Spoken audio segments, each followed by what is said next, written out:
Well, thank you, Senator Back. Senator Leyonhjelm.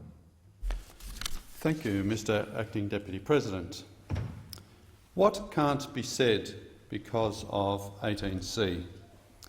It's a question repeated ad nauseum by Labor, the Greens and the journalists who barrack for them. Well, today I will say some things that violate 18C and that may get no protection from 18D. I am happy to repeat them outside of Parliament so that we can find out. 18C is being defended by self-appointed representatives of Armenian, Hellenic, Indian, Chinese, Vietnamese, Japanese, Jewish, Lebanese Muslim and Arab groups. These largely self-appointed representatives do not subscribe to Australian values. They are encouraging the groups they represent, or they purport to represent, to reject the path of integration and assimilation that has served so many migrants well in the past. They are encouraging the groups they purport to represent to favour and promote the repressive policies of the places they came from. We have self-appointed representatives of Islam who actually represent the Salafist Islamism prevalent in Saudi Arabia, wanting to suppress any counter to the suggestion that Islam is the most feminist religion in the world. We have representatives of Chinese Australians, or at least those Chinese Australians who swell with pride about Chinese authoritarianism, wanting to suppress anti-Chinese sentiment. We have representatives of Japanese Australians wanting to suppress all reminders of comfort women. We have representatives of Turkish Australians wanting to suppress claims of Turkish genocide, and representatives of Armenian Australians wanting to suppress the Turkish responses to their claims of genocide. We have self-appointed representatives of Jewish Australians wanting to suppress Holocaust denialism.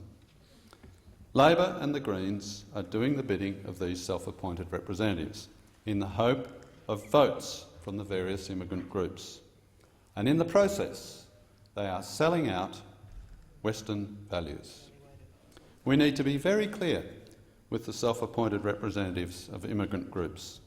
Australia maintains the Western Judeo-Christian civilisation, the finest civilisation of all time. We hold dear the values and institutions fostered originally in Britain and so successfully transplanted here over the past 200 years. We subscribe to equality before the law, so we are all bound by these values and institutions, whether we are descendants of those who came here tens of thousands of years ago or we just landed here. We will prevent and punish crime and report on it in our free press, even when a crime is disproportionately carried out by recent Sudanese migrants, second-generation Lebanese Muslims or Aborigines. We will remove your children from you if you neglect them or abuse them, even if that neglect and abuse is a consequence of your Aboriginal ancestors being dispossessed centuries ago and subsequent mistreatment of you and your ancestors. We believe in equality of the sexes, so you are not free to mutilate your daughter's genitals, arrange her marriage in her childhood, have sex with your wife irrespective of her willingness, or get automatic custody of your children if your marriage collapses. We believe in freedom from arbitrary arrest, an independent judiciary and the right to a fair trial, and we oppose the death penalty. That is why we will not ratify an extradition treaty with Communist China or any other backward repressive regime. We are a meritocracy, and we hold our government to account for its use of taxpayers' funds, which is why newspaper articles should be free to mock affirmative policies for pale-skinned Australians with some Aboriginal heritage, without those articles being deemed unlawful.